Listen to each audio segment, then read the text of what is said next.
Hello, and welcome to another episode of Wrestling is Her. I'm your host, Raja, and I'm joined by my co-host, John. Hello. And we have so much to talk about today. Very Stardom-centric show with the beginning of the Cinderella Tournament 2024. Stardom girl. Yes, we got to see lots of Stardom girls over the weekend. There's so much happened. There's since the so last much. time. Like, some of the stuff that you have to look forward to includes Julia losing her NJPW Strong My God. Championship. What a big deal that is.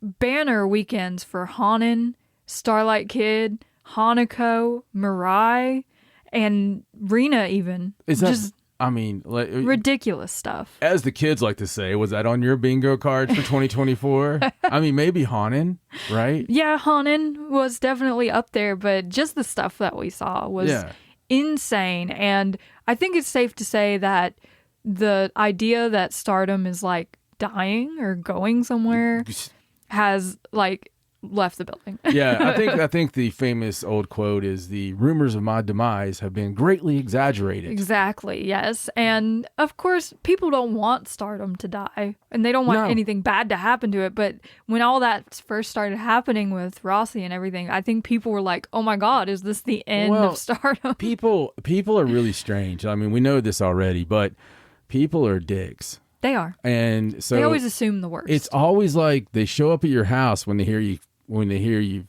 had a fall, right? And they're bringing loaves or whatever people bring to people, and they're coming by, and it's half to bring you the whatever, and it's half to watch your misery. Right, yeah, and absolutely. It's so bad. It's like they got the casserole and they're peeking in the window. Yeah, like trying to get a scoop. Well, he don't have much left, I don't know why people are that way, but it's funny enough. You say this is totally unplanned. Unplanned segment A1. So I was listening to Kenny Omega sound bites from his Twitch, because his Twitch has a bunch of sound bites, because that's all it is. Right. I got one for you here, man. It's pretty cool. Okay, cool. It's kind of like him talking. It's him talking about, his opinion of what's going on with Stardom, with the people leaving and, people staying. And there's been so much talk of that here recently, obviously, and no one really knows for sure. Right. We know Julia. Yeah, we've got a good idea of like a handful of people. Right. It seems like we might know a few more now. Maybe a few. And, there's been the threats of, or there's been the reports of the threats of the talent leaving. And what ends up happening with that situation, I don't know. It's totally fine. But what do I think of it right now? I think right at this very moment, it's very strong. You're getting some really good match quality. But I also think because of the drama surrounding Stardom, I think you're getting more eyeballs on the product in general. So I think for the performers in Stardom to have the chatter surrounding the promotion, but then they're delivering in the ring while people are kind of paying attention and watching to what they're doing, I think it's a very good positive for them. And I think for the people that want to leave the promotion, it's good for them because they want people to watch their stuff, become fans of them, and move along with them when they leave. But then for the people that are trying to stay within Stardom and make that the best promotion that it can be and make themselves the best performer that they can be, you have a reason to stick around and continue to watch Stardom as well. So it's kind of win-win for everybody. Yeah. Yeah. That's totally how we... Yeah, it's like, you're never going to find someone that thinks more eyes on a product is a bad thing. Right. Even if they're coming to wallow in your misery. And the wonderful thing about it is on the ones who are leaving, whoever they may be, they've been very professional going out. Yeah. We've not had Bret Hart writing WCW with his hands, in the ring. There's been no childish behavior. Yeah. We've not had secret wolf pack symbols amongst different shows, Right. Like it's been cool.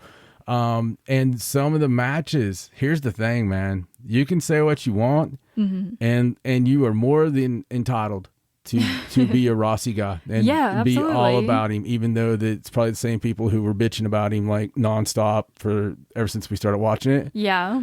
Which wasn't us. We were like, okay. We were like, yeah, okay. Yeah. We're in it for the long haul. Right. Give us what you got, Rossi. And, but since Okada the booker, not Okada the superstar. Taro Okada. Yeah. The president. Since Okada's been in there, bro, I mean, you gotta say, after this weekend, especially watching these two shows, it feels special. did we were already noticing, because we watch every second of everything, and we really watch it. Like, we don't fast forward. Even on house shows. Yeah, the house shows is where it's our it's our bread and butter. It is. I was gonna say it's our peanut butter and jam, but that's funny. Yes.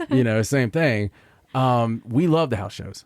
Really love the house shows. Well, normally that's because we were seeing better stuff on the house shows anyway than... Yeah, or about the same caliber as the pay-per-views. Yeah, but that changed. Changed, yes. Yeah. But the house shows are still amazing. Oh, yeah. They've gotten better. The match pairings and like the little stories being woven through there. the that night stories, or the stuff that's going to matter. Yeah. It's been crazy. It's cool. It was... so funny watching during the pay-per-views on Twitter where people started tweeting Okada memes. Just like after the first night ended, just a constant flood of like, okay, maybe this guy kind of knows what he's doing. Right. And I agree. And I love it because that's what we were thinking. Yeah. And then Raja looks over and she goes, look at this. And it's really weird when you're talking about that, because we were psyched. We were, 3 a.m. on the first night. Yeah. And so we took the little nap, that's you get the 2 hours and then you get back up. You got 4 hours. You prick. Don't read me like that. I need my sleep. Yeah. So anyway, you get the small nap. Yes. And, then we got up and we watched it. It was fantastic. Although I was tapping out in that main event. Oh, gosh. That was a long show. It was a long show. Because you had to get through the whole first round. I was it was getting late. Kata Hajime about halfway through that main event. But then, we got one of those cool 9:00 shows the next night.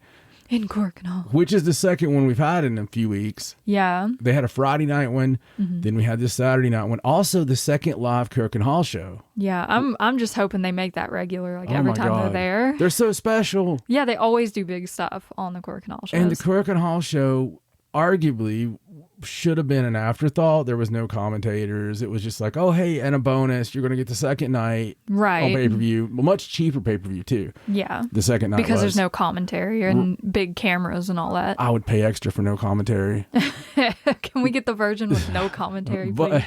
But the Corkinhall show blew night one away. Yeah. IMO. I mean... match-wise and like story-wise and just insanity-wise. Yeah, and the fact that it was packed to the rafters. Oh, it was so beautiful. The fact it was packed more than a New Japan show. Yeah. I mean, it was like, I was expecting freaking, I don't know, man, like normal? Like the past few? Honestly, it felt like it where was... the bleachers aren't completely full? Yeah, it felt like 1986 or something. It's crazy. Like, it was like we're watching an old tape. And it made it so much more enjoyable, even just having that. Yeah, it was great. But anyway, it's your show. I'll shut up. Yes, we're going to cover in detail the first 2 nights of the Cinderella Tournament. But before we get to that, we have some other women we need to talk about from other reaches of the world, mostly America. Starting with what's going on currently in WWE. Basically the same stuff, but Dakota Kai has now turned on Bayley to rejoin Damage Control in a scenario that's very much like Charlotte turning on Bayley back in NXT, because Bayley went for the tag and Dakota Kai jumped off the apron and was like, nope, sorry loser, see ya. So Bayley's all alone. So why didn't they just do that to start with? I don't know. Like, did they just want to break Bayley's heart more by like pretending to be her friend for a little while longer? I don't understand it either. I think I would have done it all at the same time. Yeah, Dakota should have turned on her the night she came back. because Bailey, seemed like she was smart, like, oh no, you're not going to fool me, copper, Right. and then, yeah. Yeah, but now Bailey and Dakota Kai are going to have a match next week, so I guess maybe they'll figure out some of their differences, or Bailey will just get attacked by Damage Control. She is, like, ready to destroy Damage Control from the inside out, I think. Right. She's so mad. Well, and probably sad. I mean, we'll be glad. Yes. If she does. If she wins the title. If she finishes her story. Bailey, we want you to finish your story, please. I would love more than anything for Bailey to win the title. Oh, yeah. It would be amazing. It would be. On the other side of things, Liv Morgan has now gotten Becky Lynch back for her disqualification win by interfering in Becky's match with Nia Jax. So now Becky and Liv are just at each other's throats. I don't know if they're like trying to build something where like Becky and Liv are going to fight so much that they both get in the match with Rhea Ripley at WrestleMania, or they fight over the match at WrestleMania. I have no idea. They're going to be facing on Raw, so I guess we'll find out more then. They should put Becky in like a loser has to eat a peanut butter sandwich. And then have her lose. Yeah. She's really thin. Oh, but they haven't added any more women's matches to WrestleMania other than these two yet, so we're just gonna keep an eye on the I'm couple sure weeks. There'll be a Mae Young Invitational or something. But one other exciting thing coming out of WWE is the announcement that Bull Nakano will be inducted into the WWE Hall of Fame this year. Yes, hopefully Medusa's doing the that would be so cool. The induction. That seems like that makes sense. Yeah, that would be amazing. Considering that was, totally the matches I stole for my matches. Yeah, it's the best matches. And as Medusa has an amazing podcast, by the way. Yeah. Amazing podcast. And on there, she calls her era the lost era. Mm. And that makes total sense. Yeah, I love it. She was recently talking about Wendy Richter, of all people. So that name's been coming up so much lately. They had Wendy Richter on Busted Open right recently, and she was talking about what a big star she was comparably to Hulk Hogan and merchandise sales and this and that, and got none of the love, none of the payoff either. And then, of course, Spider Lady eat her ass out of there. Yes, of course. So they were talking about that, and, I was watching Medusa, like, recap that, and just, like, it's a really good show. It really is, because she just doesn't give a damn. She's amazing. She is an amazing woman. She really is. But shout out to Kyle O'Reilly for, like, I don't know, like, having a premonition that was going to happen or something, and wearing a Bull Nakano shirt at Revolution. Did that predate that? It did. Predated the announcement. Oh, that's weird. Yeah. I don't know. He was like, maybe he just felt it. Just felt it coming. That's really weird. Yeah. Well, hey, man, shout out to Kyle O'Reilly anyway for wearing an All Japan shirt. Yeah, it was really cool. We we saw the logo immediately. We were like, oh my God. He's a cool dude, man. He's one of the coolest cats I was ever in a locker room with, because he took it so serious. Like, yeah. He just seems like a cool guy. He was just so serious. Like, they came in like an MMA team. Yeah. And it's going to sound like I'm making fun of him, because I halfway am. But when they came in, Davey was the Ring of Honor World Champion. Mm-hmm. And I was managing Chase that night against Davey. And it was Kyle O'Reilly, Tony Kazina, Davey Richards. I think that's it. There might have been a fourth in there. Mm-hmm. It's like basically in my memory, they had hands on each other's shoulders as they ran up the stairs, right? Because they were legit wearing like matching tracksuits and like. That's amazing. Yeah, they were living the life. They were living the gimmick. Yeah, they were totally an MMA squad, and it was they all had like all of the wonderful respect, and it was all about, I was thinking, oh man, Ring of Honor champion. It's, that's basically where I want to be. Mm-hmm. These guys are so full of respect. And we had some of the actual MMA guys there with us that night too, also full of respect. I have a locker room fight that night. Total indie trash, right? I'm trying to get over, hey, I'm managing against Davey Richards. Right. And I want to be the best me I can be. And I know somewhere Brian Wayne is laughing right now listening to this, absolutely. but this is one I'm never even told. on our female wrestling podcast, so it's a perfect place. But I remember I was trying so hard, and I think something inside of me broke, because when I'm trying to contain myself right, and be nice and full of manners, yes, something breaks eventually. Yeah. And that night I ended up having like, it was, they left going, man, I'll tell you what, that one dude was cool until he wasn't. It's like, that was wild. Yeah. What indie trash. Maybe not. Maybe they thought it was cool. Yeah, they might have. Yeah. Right now, Kyle O'Reilly I don't think they ever came back. Right now, Kyle O'Reilly looks more like a lost wanderer than an MMA fighter. Didn't he? He looked really sad. He did. Like, he didn't know where he belonged anymore. I was like digging through my wallet to like donate, because I knew like that 55 donate cents to Kyle O'Reilly a day wasn't going to cost me much, Right. Just to make sure he had new clothes and a haircut. You too can Gym sponsor membership. Kyle O'Reilly. Yeah. All right. Let's continue. All right. So since we've mentioned AEW Revolution, why don't we talk about what happened on AEW Revolution? Okay. Well, they had matches, and there was a cool tag match. There was a cool tag match, but there was also a championship match. Mm-hmm. Toni Storm versus Deonna Purrazzo. Toni Storm and Deonna Purrazzo.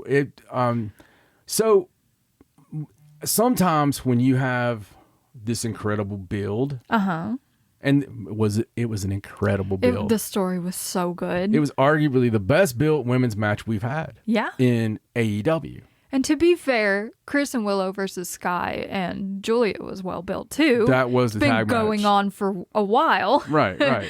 It was, chuck it on the pre-show. It's a good little match. Mm-hmm. They had fun. Yeah, it was good. The Toni Storm one, that I would, if I was booking it, I would have went for a brawl. Yeah, we sort of talked about our thoughts on it beforehand, about how we wanted sort of the old Toni to peek through and like something crazy to happen.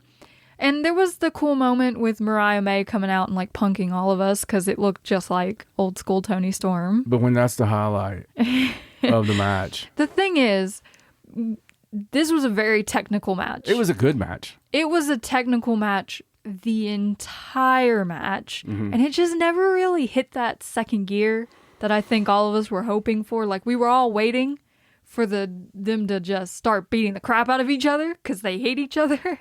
Yeah. And it never got there. And no, it didn't. They really stuck with, it's like almost they were in the back, and every other match on that card was so freaking Wizard of Indoor freaking, they're looking around the locker room, and these guys are like calling, the fifth double down, and, the 17th hope spot, and, and a crash through glass from a ladder, Yeah, and it's like, well, what are we going to do? Like... Let's keep it pure wrestling. Either that or Serena Deeb was the coach. Oh, man. And they need to fire her immediately. So I understand that it's Deanna's thing, and I don't mind the grappling and the technical wrestling. I think it's really cool, but there should have been a switch at some point during the match. No. Listen, when you have as much BS as they had, you got to start with a brawl. It's always been a pet peeve of mine. Mm-hmm. It's like, you slapped my baby, and then they come out and they lock up. No, if you slap my baby in the face, I'm not going to come lock up with you. No, just going to go for you. The whole pro wrestling thing's out the window, brother. I'm going to come in there and hit you with a moose. Yeah. I'm going to go to Maine and find a moose. Yeah. I'm going to drive the moose down in a Volkswagen so it's kind of cramped and upset. And then I'm going to pull the moose out. And let it go. Yeah. And beat you senseless with the moose. We were definitely missing a moose in this match. We missed the moose. Yeah. That's best I can say. But other than that, as we move on from Revolution, Mariah May has been making many appearances on AEW television and completely killing it. Oh, yeah. Like every single time she's in there. I like calling it pulling an Aminata. Yeah. Like her and Queen Aminata are the highlights so far of 2024. And they've just both got here. And I love seeing Mariah in there having fun, because you can tell that she's just enjoying the hell out of herself. I think she's just comfortable in her own skin. Yeah. And she does really well. I mean, honestly, the Toni Storm bits are the best bits. Yeah, her character work is impeccable. Yeah, it's fantastic. And I thought it was weird seeing the switch. On Collision, we had a switch where Mariah May is the first winner of the Tony Award with an eye so they don't get sued. She got the Tony Award for portraying Toni Storm. She did, but Mariah May was sincerely nice to her. True. It was the first time that she wasn't superficial. True. And she was nice to her. She really did give her the award. She put her over for the match. She put her over for a beatdown. It was a change. There was a little shift in their relationship, almost like something changed in their story a little bit. Yeah. I don't know why. I don't know. Tony's like past this Deanna thing and she's able to see Mariah better. I don't know. It feels like something changed in the writing, maybe. I'm just saying. There was that one little moment where Tony handed Mariah the championship belt and you could kind of see it on her face like, oh. Right after the match. She is, here, take this. Yeah. And she looks down for 2 seconds. That's all you need. Yeah. It's 2 seconds. That's it. It's locked in time. And then she wants it. Like, who wouldn't? As honestly? the Macho Man Randy Savage once said, you had lust in your eyes. She always does, though. Yeah. She dang near killed Nigel McGuinness. Oh, well, dude, listen. Lethal. The best thing all week, other than those 2 Will Ospreay 5-star plus matches, right, was during the entire show of Collision once again when there was a masked fan holding signs. Oh, man. So I took it upon myself to go back and read the signs from the entire night because I told you I was going to. Yes, and what did you find? Well, the one that I didn't find but I've seen the pictures of was the one for Mariah May. And it said, Mariah May, I want to be your ex-husband. That's hilarious. It was amazing. Oh, man. But there was also like Christian Steele's main event, or no, Bryan Danielson Steele's main event. There was a bunch of funny ones. Yeah, and then just craziness. And then it was actually Adam Copeland. Like the thing is, like they didn't put a stand-in in there, and like that whole night, that cat was sitting beside those people in the front row. Yeah. And with signs, and just being normal. With signs, can you imagine being the dude that was sitting beside him, talking, crap, or maybe even putting over what somebody looked like? You know what I mean? Like, right. And it's and freaking he stands Edge. up and takes his hood off. And because it was Adam Copeland. It was the end of the night. Yeah, it wasn't like they did it in the first match. Congrats, like, way to go! Like they didn't just. Because we've been there before when they actually put the plant out there. Yeah, because there's suddenly an extra person just there. Yeah, you just notice all of a sudden, you're like, hey, was that person there just a second ago? They're not sitting in the actual crowd. They're like off to the side a little. Right, that extra seat. I hate that. But he blended in so well. Oh, yeah. I thought it was just some goofy fan. And now we need to know what's in the case. Yeah, the weird case. What is the Spike? Spike. I hope Spike's like a weird... like toy or something.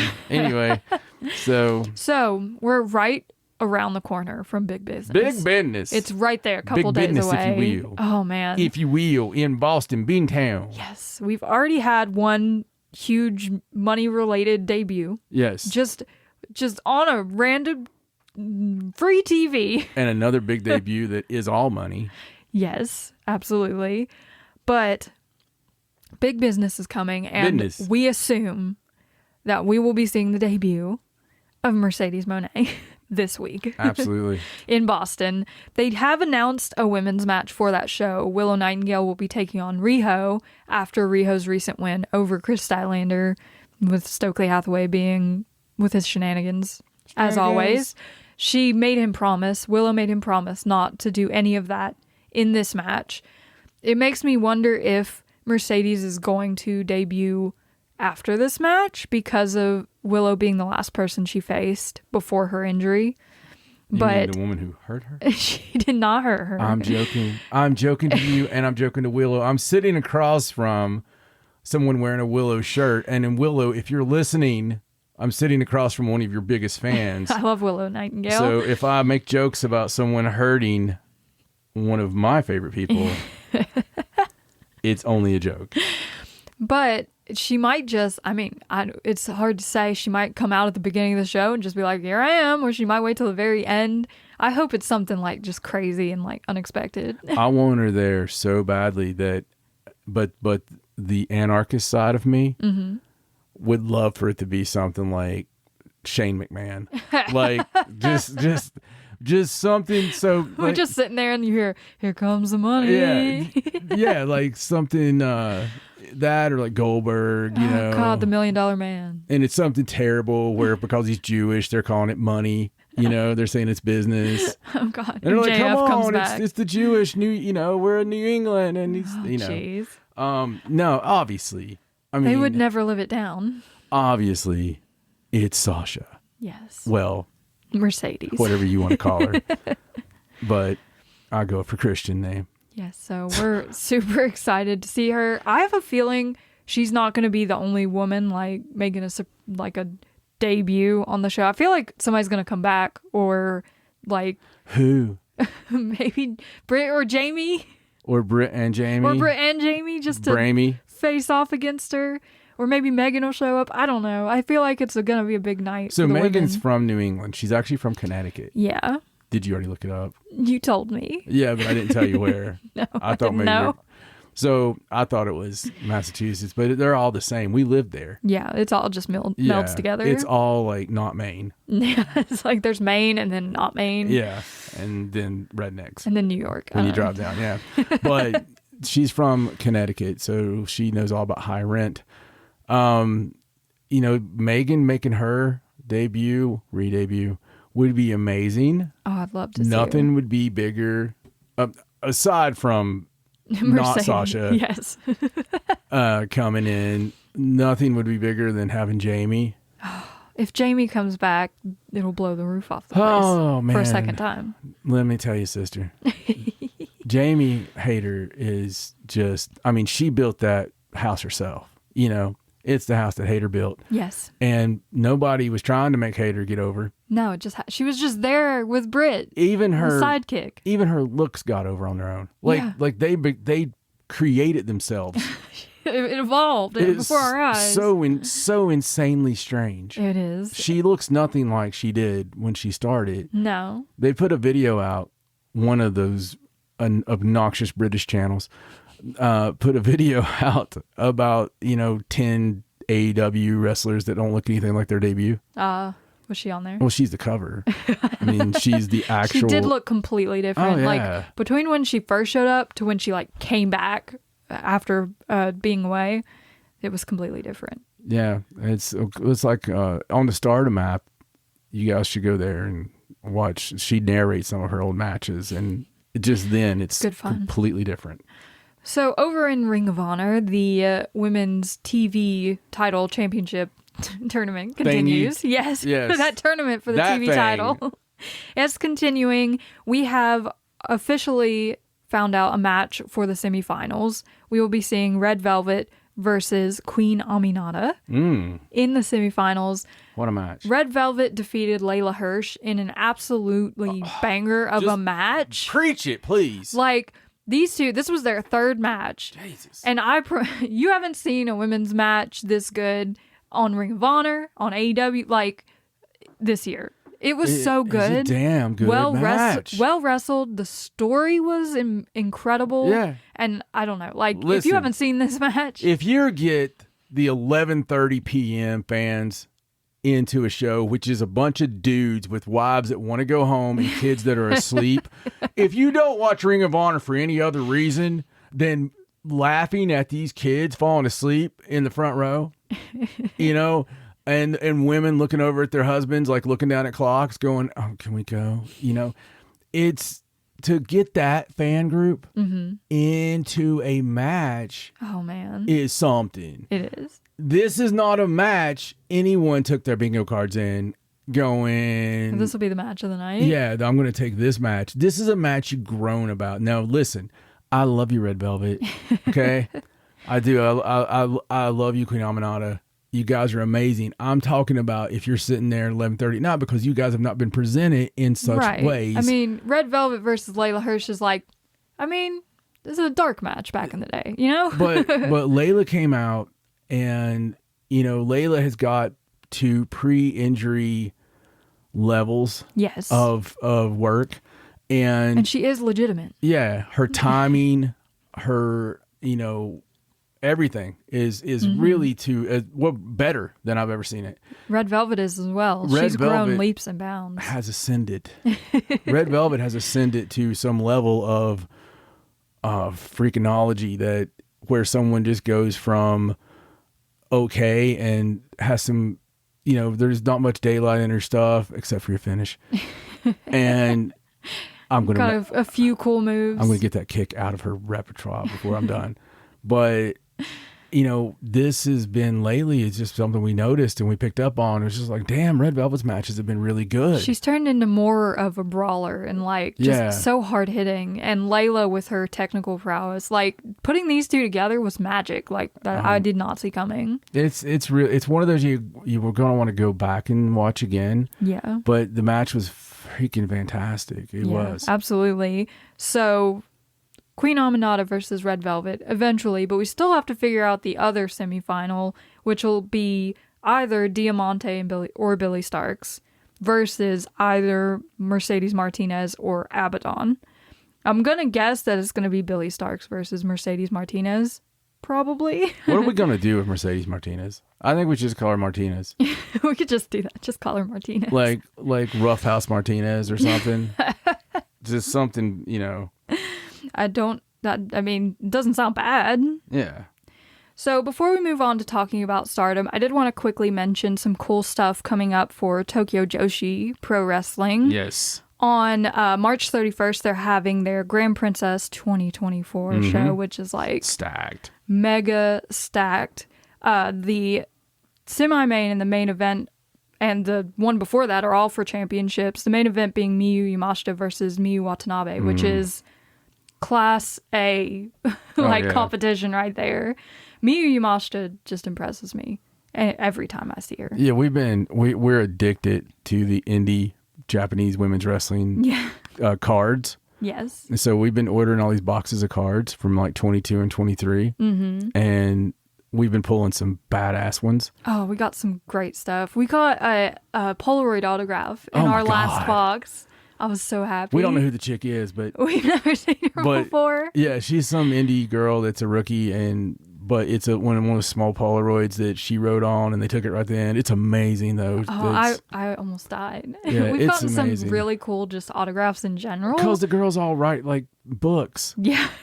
On their autographs, because they're indie girls mostly starting out, and then you have the occasional Sariano in there. Yeah, and those BBM boxes, you do not get many duplicates. No.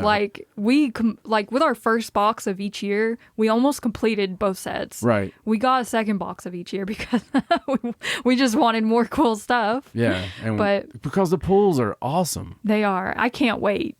For 2024 to be released. Yeah, we're going to get our next 22 and 23 boxes. I just want more. TJPW also announced their full card for their Philadelphia show on April 5th, which will feature Billy Starks and Riho will be there, and Miyu Yamashita teaming up with Maki Ito. Wonderful, wonderful things.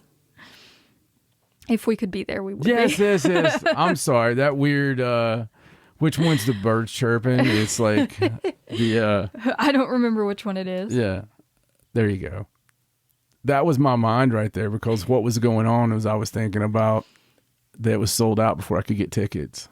To be fair, we still have that slot open on our Philly schedule, so there's a chance we might last minute decide we might to get go. Tickets. We got a lot of shows coming up that we're attending because so many. They've announced Kentucky now. They were we're just going to throw everything at this one area all at once. So we live really close to Cincinnati. Yeah. And they've got one right south of Cincinnati. It's the John Moxley backyard show. Yes. But it's a collision, which means it doesn't interfere with anybody's work. Yes, but we're also going to Dynamite in West Virginia that same week, 3 days before that. And the week before that, we're going to Philadelphia. Yes. For all the shows. And then after that, they're going to Indianapolis. Yeah. It's okay, just throw everything at us all at once. It's fun, That's though. Fine. It is fun. It's exciting. We're going to be correspondents. Yeah, We're going to put out videos for y'all. We're going to be all over it. Yeah. So let's jump into these Stardom shows. Mm-hmm. It was a killer weekend. And as far as the bracket goes, right this second, we're both pretty spot on. We're pretty good, yeah. Yeah. So, like, we know now 2 of the matches in the third round, and we both have those 2 matches completely correct. Yeah. It's not going to stay that way, mainly because of one bracket busting. Yeah, there's one that's going to screw it up. That really screwed up my bracket. It's not as bad on yours. But let's do that again, because these shows are great. Yeah, absolutely. So, March 9th, first night in Yokohama Budokan. We started with Mai Sakurai versus Suzu Suzuki versus Waka versus Azumi versus Hazuki versus Mei Seira versus Ami Sourei versus Mirai. So this was an 8-way match between the 8 people who got a bye in the tournament. So they didn't have a first round match, which meant they just got to all wrestle together in this very, very fun match. Yeah, it really was a fun match. But Suzu Suzuki ended up rolling up Mai Sakurai after accidentally kicking Mei Seira in the face, which she seemed to feel very bad about. Yeah, and I might add that there was a butt ton of fans there. Oh, so many. It was packed out. Yeah, it looked great. It did, and they were all there for a good time, and they got it. Oh, absolutely. But it was a good pre-show match. A lot of times you never know what you're going to get. Sometimes it's just a nothing match. Pre-shows are usually kind of silly or ridiculous. It was somewhat of a nothing match, but they really had some fun spots. They did, yeah. And I thought it was interesting to do everyone that's in the tournament but not wrestling, because it kind of gives you a gauge of like where they are in the tournament. Yeah. The main card started with a Future of Stardom title match where Rina took on Miran from Diana. This match delivered on levels I was not ready for. So when you're not expecting something, and it kind of goes back to our red velvet match. Mm-hmm. When you're not expecting something, okay, we love Rina. Yes. Okay, I'll get that out of the way. Every time she's on, we're like, hey, Rina. We're big fans of Rina just walking out and seconding somebody. Like her whole Big D energy and her freaking her attitude is great. She's amazing, all right, and especially for her age. You can tell she's a star. She's a star. She's going to be a star. But we were not expecting, even though we've seen her before, we were not expecting this match. Dude, let me tell you, in the realm of go out of your way to see something because you're not expecting it to be so freaking good. Yeah. By the end of this match, we truly thought that there were a few times we were like, is Miran gonna win this match? we thought Rina's reign was over. This girl is 14 years old. Yeah. Okay. Yeah. Miran is a superstar waiting to happen. A superstar. She's so talented. She is. I was so impressed. And of course, Rina was on another level. So when you get the 14-year-olds, when they're a good 14. Yeah. They're not good in I can stay with the main eventers. Yeah, they're good in like oh, that was really good, sweetie. Right. Right, exactly. You're forgiving of their performances. Absolutely. She raises that bar because no daylight in the stuff kind of thing. Yeah. Like she was vicious. She laid it in and she had some very highly technical stuff. Yeah. It was amazing. I wouldn't be surprised if she is the future of Stardom eventually. Yeah, I hope that we get a lot more of her. Like I hope she's like Contract Jones and I wouldn't be upset about that at all. Just stick her right in Cosmic Angels or something. Yeah. I don't even care. So after that, we had a few announcements, including April 27th being the date for All-Star Grand Queendom. Yes. And August 10th when the 5-Star Grand Prix 2024 will be starting. That's crazy. I can't believe we're already to the point of like announcing 5-star dates. Like, that's crazy. It is. It feels like we just finished the last one. Oh, it did. I know it's months away. But hopefully it's going to be like the Cinderella, which blew last year's away. Yeah, so far. That's true. That's true. Then we jumped right into the Cinderella tournament, beginning with Yuzuki versus SLK. And honestly, they took this so close to the time limit, I was worried for a second. I was like, are they going to eliminate SLK with a time limit draw? Yeah, we're so used to her being, screwed. Yeah. That it wouldn't have surprised. Yeah, it was not going to surprise us, and they pulled it out. Yes, and SLK ended up getting a moonsault on Yuzuki to win this match. Then we saw Sayaka Kurara versus Natsuka Tora. Such a weird match. Okay, like nobody had Sayaka Kurara winning this match. No, I'm sorry. If you say you had that on your bracket, you're lying. This one, I think there was mob influence. Yeah, Natsuko-Tora's the mob, and she's coming for everyone. Apparently, yeah. She just beat poor Sayaka and got herself disqualified. I mean, Sayaka's like, yeah, I get to go to the second round, but Jesus. No, she was like, huh? She didn't like, know what? She got the crap beat out of her, and Tora came out there, and it was really weird. In both days, it was almost like they were establishing that we were going to disqualify you if you do that crap. Right, because it happens again. Yeah, but Tora was way more pissy than... Yeah, like something's wrong with her. She's upset about something. Maybe it's Julia leaving. Maybe. Who knows? After that, we saw Lady C versus Yuna Mizumori, and Yuna Mizumori took the win in this match, which was kind of a shock to me. It was. It was just, we're looking for something out of her. She has glimpses. She does. She has such good work. Yeah. She's so solid. It's just like there's something missing, and I think we pinpointed that we just want her to start, giving no Fs. Yeah, just get real violent. Yeah, just like... Go full jungle on take people. A crap at Tam's bags or something, and, just like, why does my bag smell like pineapples? That's terrible. Yeah, it is terrible. I'm sorry. But seeing her move on to the second round was actually really cool. It was. I was really proud of her. We saw Xena versus Momo Kogo, which is about how you expect it would be. Except, I got a bone to pick with this. This one's negative 100 stars. Okay. Because there was no Xena chops. I know. How can you have a Xena match? When you're one-dimensional, and you don't give me that dimension. We paid to see the chops. Yeah, we're here for the chops. Oh, it was so disappointing. We were so upset. You go to a really nice steakhouse, sometimes they don't have the chops. They don't. Can you imagine how that would have sounded on Momo Kogo? Yeah, you broke her in half. That's what I was waiting for. That's what Momo Kogo has, one of those choppable chest. Yes, and despite no chops, Xena still was able to win this match over Momo Kogo. And we like Xena. We do, yes.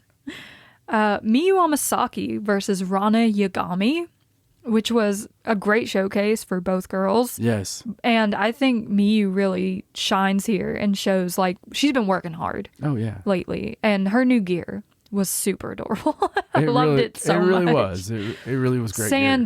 Sans ring coat. We already talked about the loofahs before. Yeah. We did. I won't go back on that again. But after the Sayaka win, part of me was kind of like, ooh, maybe Rana will get like a little second round action. Okay, so Xena's not one-dimensional. I just got to put that out there. Are you still thinking about it? I'm feeling really bad. Okay. Because I like her whole game. Okay. And she's really done a whole lot. She has. So she's great with Micah. It's hard to be the gaijin pulling in after losing Megan. Yeah, like you're replacing Megasis, who people loved. And, that's hard. And who had to replace Mariah May. Yeah. You know what I mean? Sort of. Megan climbed that mountain, but can Xena do it? Yeah. She's doing good. She's making good progress. She'll do a lot better if she keeps chopping. Yeah, agreed. All right. So the next match was Koguma versus Ruaka. And this bothered me because Ruaka cheated the heck out of this match and she didn't get disqualified. She actually won by eliminating Koguma over the top rope. Yeah, this was some straight up New Japan booking. Like, yeah, it was like, out you go. This one didn't belong on a wrestling card. No. Because both can do so much better. Yeah. We've seen some amazing Rocker matches, and that's what I'm looking for. I know it's not the 5-star. On the 5-star, they would hang everyone. Yeah. I get it. Yeah. And it's pro wrestling. Sometimes you got to pro wrestle. Oh, yeah. Sometimes. Occasionally. So that's what this was. But it makes me sad because we were so well set up to get Koguma versus Hazuki, but I guess the story now is Hazuki's going to be super pissed at Ruaka for attacking her best friend. Yeah, for wasting 8 minutes of her life. Yeah, basically. I'm so mad at you for that shitty match. In the next match, we saw Saya Ida versus Saki Kashima.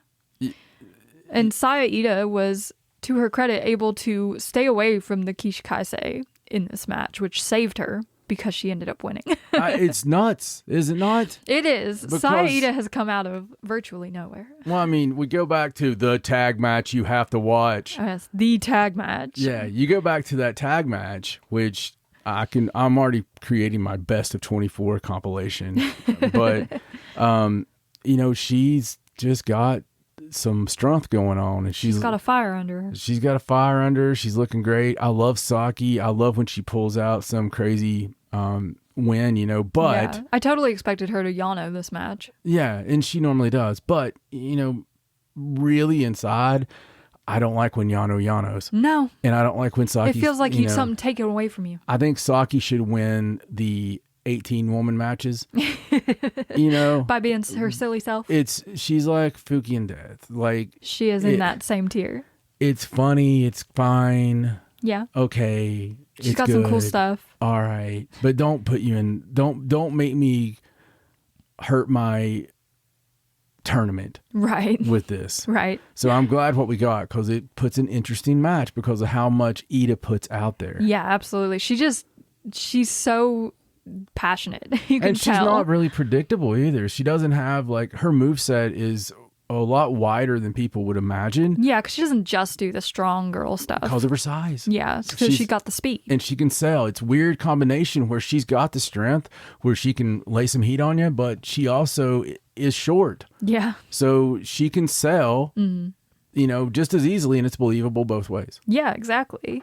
In our last tournament match of the night, we saw Hanako take on Hanan in a match that just makes you believe again, I think. Yeah. Believe in Hanan. Believe in Hanako. I wrote a letter to Santa at the end of this match.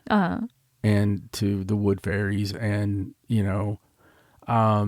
it was a damn good match. It's so good. And I love everything that Hanako has become. We loved her as the bent over, bad posture rookie. But love her even more as the kaiju. Yeah. As the kaiju, she seems unstoppable. Every bit that monster. And in this match, folks, when Hanako, elimination, I guess we should say, you can be eliminated by pinfall, submission, throwing them over the top rope to the floor. Yeah. In this match, she gets Hanan over the top rope, and she stomps the living daylights out of her. Like she was desperate to get her off there. Even in the guise of a work, I would be tempted just to go to the floor with those freaking boots hitting me like that. Brutal. She was brutalizing Hanan, brutalizing her. And you really believe in this match. It's like, okay, well, who are we building? Yeah, Hanan really had to work from underneath to get the win in this one. I don't think it hurt either girl, and Hanan had this amazing, for what we're about to see, it's going to be a cool story. Yeah, she's definitely creating this sort of like underdog. Yeah. Climbing all these mountains and defeating all these foes. Not even a year ago, Hanan was going to take the pin, man. Yeah. Like, that's what we were used to. It's like, Hanan's in this match. She's going to take the pin. It's like a Saida thing. Okay, so we had a couple more matches after all those wonderful tournament matches to round out the night, starting with Stephanie Vicur, Momo Watanabe, and Fukigen Death taking on Julia, Shiri, and Konami, which, I mean, it was a prelude to the championship match. It was also strange. It was very strange. I mean, we got to call it as we see it, man. I mean, if not only for the inclusion of Fukigen Death in this match. Yeah, because you had all these killers, and then you have Fukigen Death, and which, we love her. Yes. But also, there wasn't much of a prelude. There was very small glimpses of Julia and Stephanie. Yeah. Which is a little odd for Stardom. Usually if there's a prelude, you get to see like a good amount. Well, they're going to work out some spots. Yeah, they're going to get used to each other. Yeah, and that didn't really happen. Watching Shiri submit Fukigen Death was a little uncomfortable. It was. I felt bad for her. It was. I mean, she's not usually in that position. Hopefully she's double jointed. Yeah. Hopefully there's something we don't know. I mean, she is a clown, so there's always that chance, right? There is that chance. You're right. All right, so semi-main event. Chihiro Hashimoto and Sari versus Sariano and Natsupoi, who returned to the ring. Oh, this was so good. It was probably match of the night, right? Like, so the problem is, it had been too long. We love Poi so much. Yeah. It had been too long since I forgot how, I won't say GD, but how good Poi sells. Yeah, like she's dying. Where I just wanted to quit. I was hanging up my boots. Yeah. You know, I went in the closet and pulled them out and just cut the strings on them. Like, just retiring. Like, what are you doing? Right now. I'm going to go put these in a ring somewhere. It was, you're worried about the injury. Yeah. And with Poi, you're really worried about it because Poi is just that really sweet freaking second cousin that you're kind of like got a crush on, small. but she's your second cousin and you can't have a crush on her. Right. We all know that feel, right? Right. But no, she's just the sweetest, most adorable thing in the world. Sorry, Tam. But she, broke my heart in this match because I thought she was dead several times. Yes, the number of suplexes in this match to Natsupoi just seemed a little aggressive. And the cool thing was some of the never before stuff we had in this match, and the fact with the friendship, the long time friendship, they really built on that and even had a package. Absolutely, yeah. Natsupoi and Sari have been friends for a very long time. Of course, Sari is the current reigning Seedling Beyond the Sea champion. Mm-hmm. Chihiro Hashimoto is from Sendai Girl. She's very recognizable. Like, you see her and you immediately know who she is and what she's here for. I love her. She's so athletic and scary. And Sari's so intense. Having them against Sariano and Natsupoi was such a good call. Because, I mean, this is our tag team. Our former Goddess of Stardom tag champions. They're mean. They're pretty. They're cute. But they met their match in this match. Like, they got the snot beat out of them. Yeah, I mean, truly, these girls came in, and you got to think this is the biggest stage you can be on. Yeah. In women's professional wrestling, and they weren't going to make their company look bad. No, and they didn't. I mean, Sari ended up getting the win over Natsupoi in her return match, which ended up making more sense as we got towards the end of the night. Right.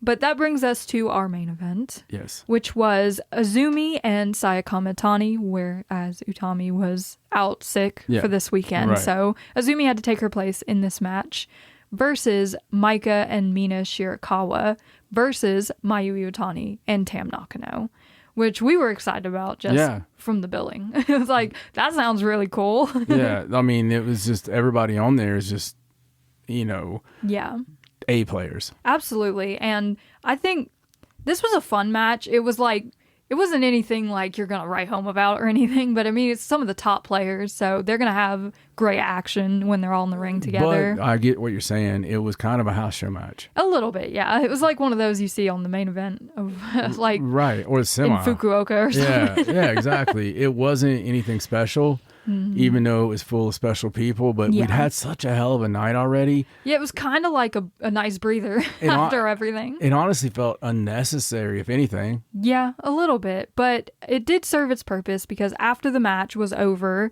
where Maika and Mina Shirakawa came out on top, of course, you have the champ there. So right.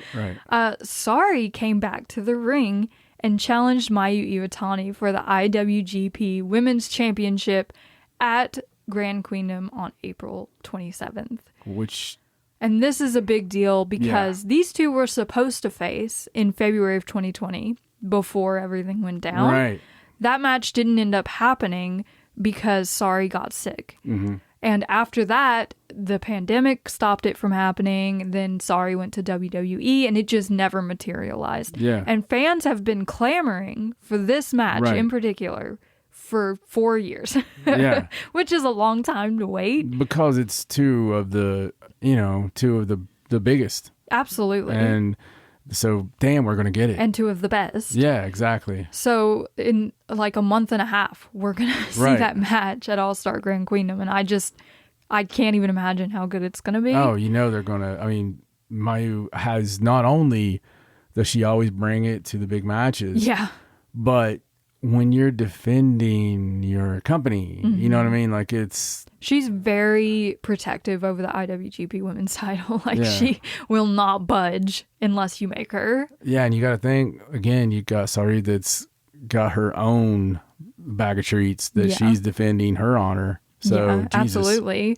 And then Micah, who was kind of like, you guys are stealing my thunder, I just won the match.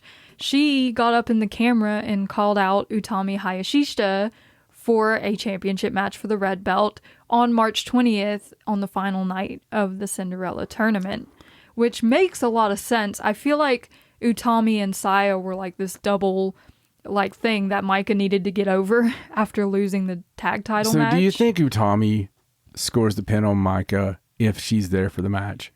Perhaps. There was probably something in this match that was supposed to go down that set this up better than Micah just seemingly randomly calling her out like that.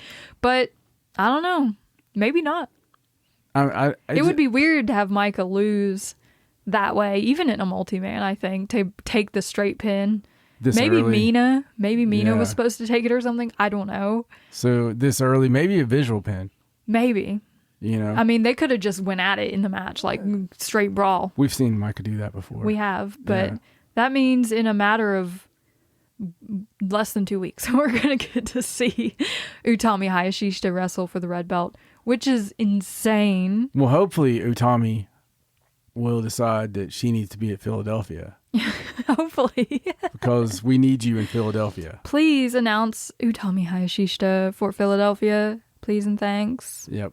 In that whatever second round you have to announce. We already know some big names like Sherry and Azumi and Mina and Starlight Kid and Mayu. My God. Everyone's coming. Utami needs to come. Yes, she does. That brings us to night 2 of the Cinderella on March 10th when we were in Corkin Hall. We were in the hall. Yes, we were. And by God, it was packed, snot-filled. Every 18 inches, there was an ass. It was beautiful. In Japan, there really is an ass every 18 inches. So, I mean, it's small asses. Yes. Yeah. So, before the action started on this night, the newest rookie in the recent class, Rian, got in the ring and announced that she would be debuting in Sendai on March 30th. Yes. So, that's always exciting. Love to see a rookie debut. Yeah, me too. It's always exciting to see, and I love... because we don't know. And one of the tweets, I wish we knew who it was. Raja was live tweeting, and somebody put, well, there's Oedo Tai's newest member. Future member of Oedo Tai. Considering, she's got the pink hair and everything. Because everybody else got their member already. Yeah. So that's hilarious. It would make sense. In the first match, we saw a returning Aya Sakura teaming with Hanako against Mai Sakurai and Sayaka Kurara. Aya Sakura took the pin in this match from Mai Sakurai, but she had a really good showing. Like, she was like, here I am, I'm back. And the best thing about it is her sincerity after the match. Oh, she was so happy. And because she's in there with 2 classmates, and of course, the poor teacher that seems to be stuck with all the young girls. Mai and they're like babysitting. Yeah, it's amazing. But she starts crying. And like straight up tears. It made everybody cry, which was funny because Hanako tried. Hanako can't take anything.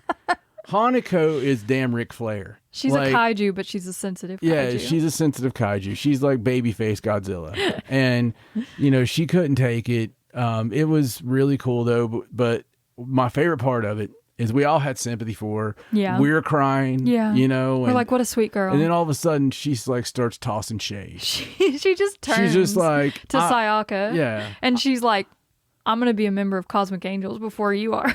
Or the Japanese termage for Cosmic Angels. Kozen, yes. Yes. She's like, I'm going to be a member of Kozen before you. A full-fledged member, because Sayaka's still an apprentice. Right. So Aya thinks she can become a full-fledged member. But she's not even asked. No, she's not even an apprentice yet. And listen, you can't be in My Cosmic Angels until you get some clothes that fit. I'm sorry. I'm sorry, but the reaction that Tam has to Sayaka Kurara's cuteness, there's no way. You're not beating that. No. She loves her. Yeah, no, she's... You've already lost. And plus, she dresses like Stevie Nicks on the 77 tour. So, she's getting all Rhiannon out there with her damn gypsy clothes. Yep. I don't know if she weighed more when she got hurt. And I don't didn't get new gear. Yeah. It was a lot of fabric. We're terrible tonight. The second match was Fukigen Death, Rina, Ruaka, Momo Watanabe, and Natsuko Tora versus Yuzuki, Momo Kogo, Koguma, Hazuki, and Mayu Iwatani, which once more ended in a disqualification thanks to Natsuko Tora beating the crap out of Hazuki. yeah, she beat the dog liver off of her. She absolutely setting this up, right? Because Hazuki is going to be going in and taking the revenge and, for Koguma's loss. Yes, against Ruaka. Right. And so it's a big deal. It is. But they went ahead and beat the crap out of Hazuki, which one would imagine would mean that we get hardcore Hazuki. The other cool part to this is Hazuki, formerly of Oedo Tai, as well, and somebody we would definitely love to be in Oedo Tai again. Yes. She just makes sense. It's almost got its own cool little thing, because I'm always trying to make that happen. We're not going to stop. Like, you beat her so hard that she remembers. Yeah. And she's like, this is my damn group. It was a really short 10-man for Stardom, but it was an early show, so maybe they're just trying to get things through there. They had to have that. They're like, oh, you saw your stars. Okay, next. They had to have that so I could have her in Oedo Tai. We started our second round tournament matches with Mei Seira versus Saya Iida. Which was not as... It was okay. It wasn't okay, they're both great. Yeah. But sometimes that's just... Sometimes you bump against each other. It felt like a very cruise control match. Yeah. To me. Yeah. We haven't discussed this. Saya tried to do a few high spots, like high speed moves with May, and I don't know, they just didn't vibe as well as you think they might. There was a funny spot where Saya kept chopping May in the ropes, and she kept telling the ref to count, and he wouldn't. She's like, I'm not going to stop until you count. I love it. And it was Daichi. Yeah, and Daichi's just telling her to stop, but she's like, count. Yeah. It was great. Yeah, because she chopped the piss out of her. Poor May. Maybe that's why the rest of the match she was like, I can't breathe. It had to be a minute. A full minute of chops. Yeah, but hey, it was fine. One can't breathe, the other's arms don't work anymore. It could be because we've seen so many great matches. Yeah. And Mei Seira ended up with the win here, which is understandable. It's what we imagined would happen. Yeah. But Saya we were like, good job. You made it to the second round. Yeah. Good job. Yeah. It's good showing. Ami Sourei versus Yuna Mizumori. We kind of found ourselves on the Yuna train during this match. Oh, these two work so well together. Unlike the last two, these two are supposed to wrestle each other. Yeah, these two have the chemistry. Mm-hmm. And it's again, it's not something that we looked at the card and go, oh shit, can't wait to see that. Yeah, no. It wasn't that we dreaded it. It's just, it was there. Yeah, they were their moves were all hitting and everything was hardcore. I thought Yuna was going to win for a few minutes. There's a lot of passion in it. And I tell you, this is another one of those give no F's, Yuna. Yeah, I think this is where we were like, oh, we gotta stuff your F's in a bag and give them away to somebody. We just gotta have Yuna just not care anymore. Yeah. After that, we saw Mirai versus Hanan. Undoubtedly the match of the night and the tournament thus far. And it's hard to say that because of the following match after this, but it's a very different kind of match. You're in Stardom, you're used to seeing the crazy high spots and the fast stuff and hard hitting. This match was just straight up intense. Okay, so a few weeks ago when we had the tag match with Saida, to me, if we're going on 1 to 5, I know we still haven't agreed upon what our freaking star rating is, or if it's going to be stars or moons or whatever. Right. It could be moon phases. It could be. So from new moon to full moon. I don't think that's been done. Okay. Put a pin in it. So this is it, right? Okay. Moon phases. We'll figure out how many of those we have. Okay. But this is a full moon for me. Yeah. This is a full moon. This is just the brightest light you could possibly get. Absolutely. This match was everything. It was everything, especially for someone who loves Stardom and lives and dies with these girls from their journey. Yeah. And you're part of every part of their journey. Mm-hmm. And you see the passion, because you can say what you want about professional wrestling, right? Just don't say it around me. But it's the realest thing I've ever seen. Yeah, you could tell from the moment they came out to the ring, the looks on their faces. It was just insane. There was intensity. Yeah. And Jesus, I mean, the story even in this match, like, yes, they were like, Mirai stretched the hell out of Hanan and like made her cry essentially and all that, but the story of Hanan wrestling to get that backdrop suplex like throughout the entire match, and Mirai just cutting her off at every sitting down turn, on it was, and then finally getting it and doing it twice in order to win the match and take out Mirai, the past winner. The past 2-year winner. That's insane. Yeah, I mean, like, that's a big win in the Cinderella tournament for anyone, but Hanan especially. It's huge. And you know, I don't care to be wrong on this. We don't even have to edit this. I'm just going to say, wasn't there a multi-man? Wasn't there a tag match where Hanan scored a roll-up on Mirai? It was Saida. Okay. But it was stars nonetheless, and Mirai was very upset about it. Okay. But that was also odd. It was. Like, Mirai was very emotional about taking that pin. Like, crazy emotional, and yeah. So, and I apologize. I just couldn't remember who it was. There seems to be some kind of, actually, it might have been Koguma. It was one of the Stars girls that rolled her up. But there's just seems to be this story building with Mirai in, like, coping with loss because she's been on top for the past 2 years. Well, I mean, okay, not only is she defending Cinderella Tournament champion, she did it twice. Yes. In a row. So you would think that you go in here with the gusto of, hey, not only have I pretty much done all of it. Yeah. You know, I'm going in here, it's a Cinderella against new people, basically. Right. And then the first match you have in the tournament, you're out. Yeah. You don't get another chance. Against to you, what would be a young girl. Right. You know. It's got to be heartbreaking. It looked like it was heartbreaking for her. She was in tears following the match. This match, again, it's everything that is pro wrestling. And the emotions from the facials to the selling, to the offense, to the believability, to the physicality. It was all there. And the story was told in the ring. Yep. And it doesn't matter if you've ever watched Stardom or not. Everything, it had all the qualifiers for me for an all-time classic. Absolutely. Like, it was just perfectly done. Yeah. I mean, Hanan selling alone made me want to go in there and save her. Yeah. I was very worried. Absolutely. And we've all, like I said, we've all watched her grow. And, you know, she has turned into someone who just has everything. She has, yeah. She's hitting on all cylinders. She's got the size, the looks, the ability on the stick. Yeah, and you got to think to Mirai, it's like, hey, maybe this girl's taking my place. Like, maybe she's jumping the line a little. Yeah, I mean, and Mirai's not really been the fan favorite. No. You know, she's been sweet as can be. Yeah, she has been. But she has never really won the fans over. She has had some backlash, especially when she won the Wonder of Stardom Championship. There was a lot of people who thought that was a little like shark jumpy. And let me be the first to say this. I think those people are unfair.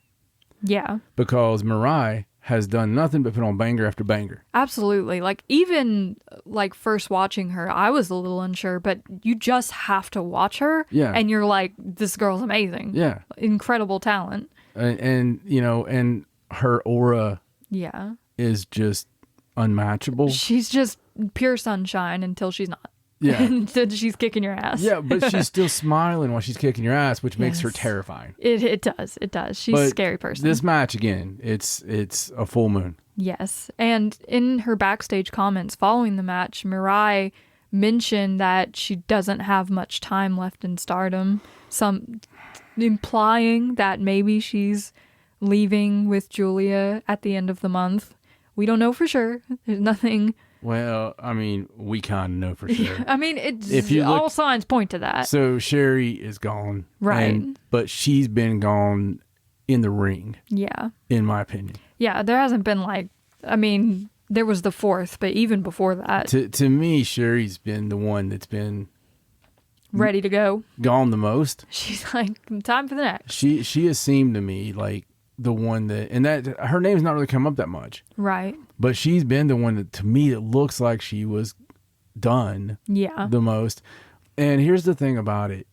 You know, when people are done, let them go. Because the best thing, we Stardom has proven what the hell they have. And they have so much future and so much fun and so much, packed arenas and, all this. I think it's going to be fine either way. And hopefully the girls can go sew whatever they need to sew and get some feelings out, and then they'll be able to come back because they're leaving the right way. Right. Yeah. They're just doing they're all going out doing a good job.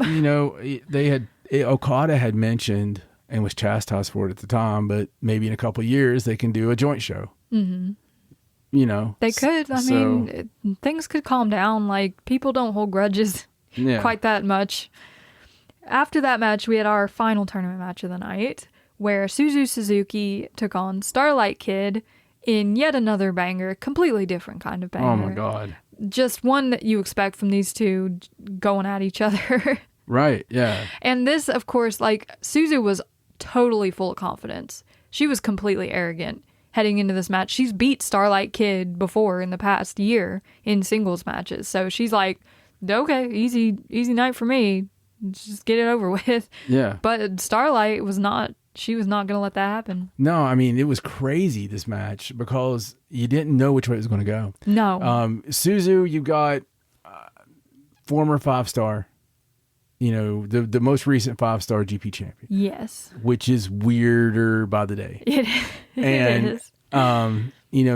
She hasn't really got her flowers. Right. Ever. She kind of just faded there and off to the wayside. There's we've been enjoying her picking on the young girls. Yeah, she's been fun with that. But Starlight has seemed like on a mission, and in this match when she comes out and she's got the long hair, she's got this pizzazz about her again. Yeah. And she's actually been doing some really cool stuff after matches. She's been congratulating people, shaking hands. She's less frustrated than she was during the 5-star, for sure. She's more determined. Absolutely. And it just feels like her time. Yeah. So if all roads go the way that my bracket wants them to go, we'll have some eternal foes. Yes. In the final. And Starlight won this match by eliminating Suzu over the top rope, literally at the last second. Outsmarted her. It's the second time Starlight's nearly gone the time limit. Yeah. It's freaking me out. But this sets up Starlight versus Hanan in the third round, which is a make or break match for both of our brackets. One's got to wonder. Sometimes, you change booking because you listen to fans, especially during times where fan response matters. Right. I hope that nothing changes. If they had Starlight going, because it would be hard too for me. It's also good though to want something. Yeah. Much like Swerve Strickland. Right. Swerve didn't win the belt yet in AEW. But we still all want him to. We still all want him to, if not more. Sometimes you have to do that. Maybe not to the extent of a Cody, but, you still want it. And so I think Hanan going in there and having this magnificent match where it seems like she's going to win and, Starlight is able to pull it out. Right. That would be fantastic. But I will say this, even if it breaks my bracket and it takes out my favorite wrestler, if Hanan wins, I love that story. Yeah.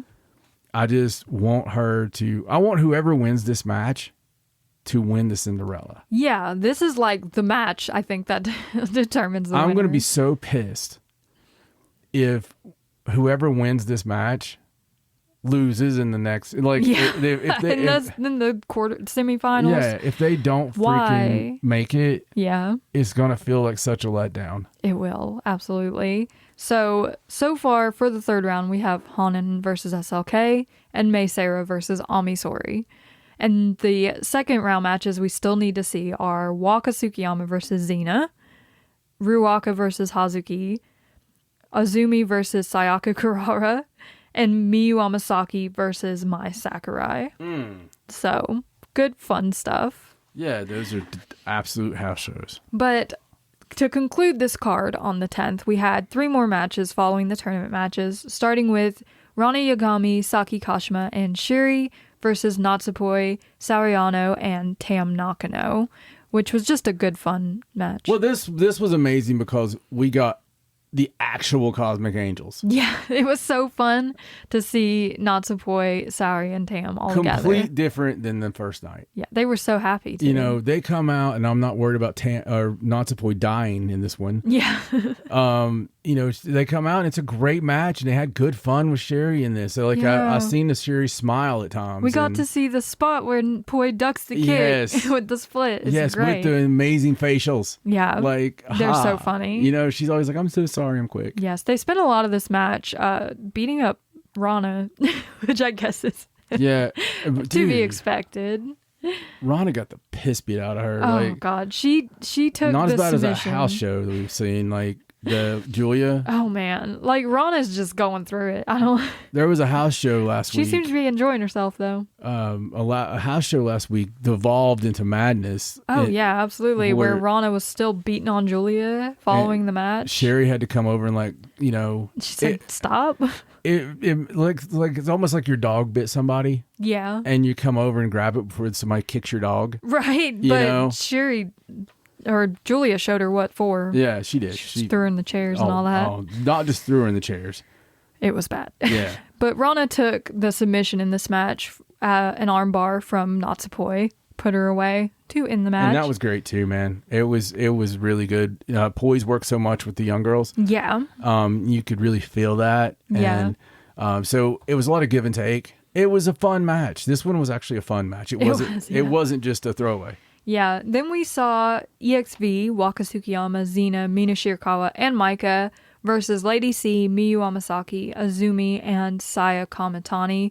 This was another match that was just sort of there. Like, I mean, I suppose it was meant to set up more Maika versus Utami, who is not there again. So they just wrestled. It's just Queen's Quest versus EXV. There was way too much Lady C in this match. It was a lot. Lady C took all the heat. And I mean, it was almost like she lost a bet, pulled the shortest straw. She may have. And they were like, who's going to take 95% of the heat?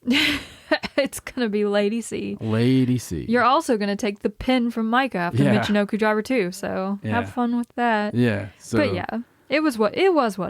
It was what it was.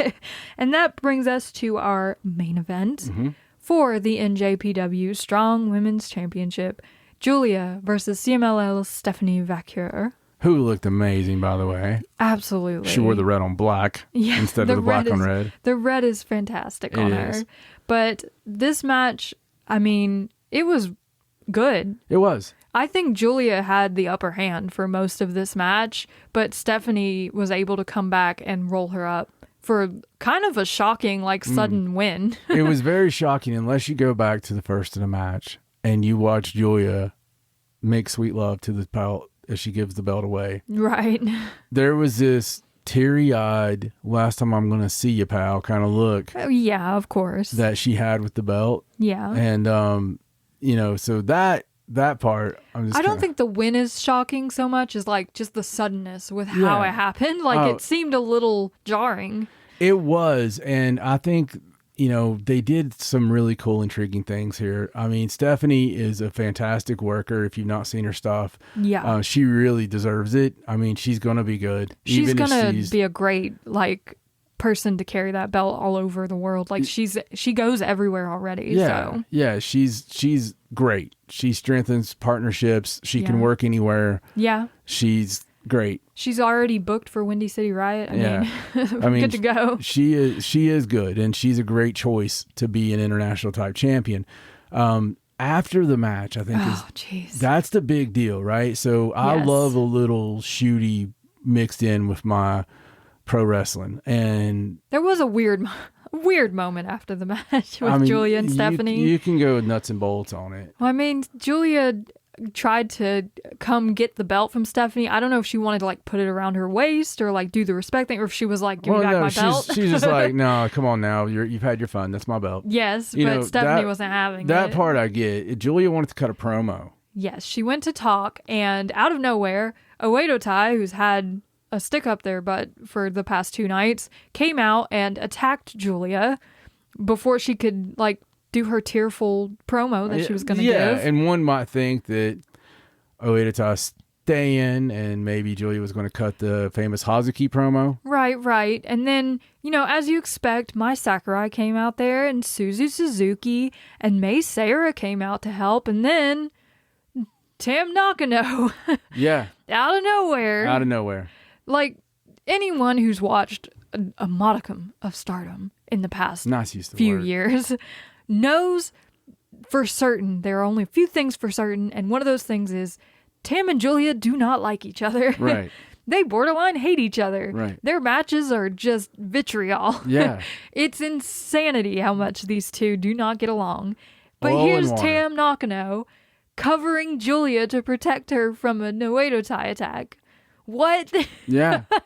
Like, our minds just exploded all over the place. It was freaking amazing because, when they came out there, Tora was not having it. She wasn't going to let her do the promo. Mm-hmm. And like you said, all the normal group of recent friends, it feels like the Shoot Friends Society. Yeah. Julia's actual friends. We don't need your stinking, bands. This is our true band. And so they come out there, but when Tam came out there, it's like, what? It took a second to register. We're like, wait a second, who's that? It took it's still registering. And then they go to leave, and Tam pulls Julia's arm around her shoulders. I think that got the biggest pop of the night. And they were at the doors. Okay, so only in Japan can you have one of the biggest moments in Joshi wrestling in forever. Uh-huh. And it happens like totally not in the ring, not in a backstage segment. Just like almost leaving? You could have missed it with a camera on a effing basically glorified house show. It's a house show they let us buy live. Yes. That's what it is. It's insanity. And over at the damn doors to go to the back, they're looking at each other the way that only Tam can. Every time I see Tam look at someone, I think, I want somebody to look at me like that once. But... And then to just add on to it even more, backstage, Tam challenged Julia for one last singles match before she leaves Stardom. I can't even fathom the glorious match that they're going to have to send Julia off. There's speculation that that's going to happen on March 20th on the Cinderella final show because it's like basically Julia's last show before her contract is up. So that night is going to be bonkers. We already got Maiko versus Utami on there. I don't know. I can't. How are we going to handle it? Like, you almost have to put that match as the main event. I can't do it. Like, I don't think I can do it. We have trouble. Yes. We're both emotional. Yes. And I don't know how we're going to do this one. Me either. Yeah. Like, the stuff coming up, Big Business, Julia leaving, was Tam Nakano's stuff, Utami getting a title shot, it's just too much. Everything's too much. Wrestling is amazing in 2024. It has been. It's been insane. Bayley's getting a WrestleMania main event. I mean, where are we? With what we've had to put up with. Yeah. Like, if you look at 22 and 23, it was hard to be a wrestling fan at times. Yeah. There were some times where we were just like, why? Yeah. Why are we watching this? There was times we had to put ourselves through shit, man. I mean, hard times, buddy. Hard rough. times. And what do you get hard times? Yes, I see you in my head, Dusty Rhodes. But it's, this is amazing. The next few weeks, my friend, the next few weeks are going to be chef's kiss. Oh, so good. Amazing. Yes, and we are going to be right here covering all of it for you. We will probably be coming back, of course, to cover Big Business and the next few nights of the Cinderella before the final, like that little in-between weekend before they do the final night. I'm kind of hoping that they just decide to put these shows on live as well, so we don't have to wait 3 days to see them because that would be amazing. But we will cover everything that's happening with you leading into WrestleMania, the Ring of Honor tournament, just all this good stuff that we have, and leading up to us going to Philadelphia to see Stardom live. I'm still in disbelief about that. But make sure you follow us on social media at Wrestling Is Her, on X, on Instagram, on Facebook, especially Instagram with this trip coming up because we're just going to be probably posting like crazy. We're going to be live tweeting on Twitter like we always do. And I guess that's all. Thank you for listening. I'm still in shock. I'm sorry. We will see you next time on Wrestling Is Her. Bye. Bye.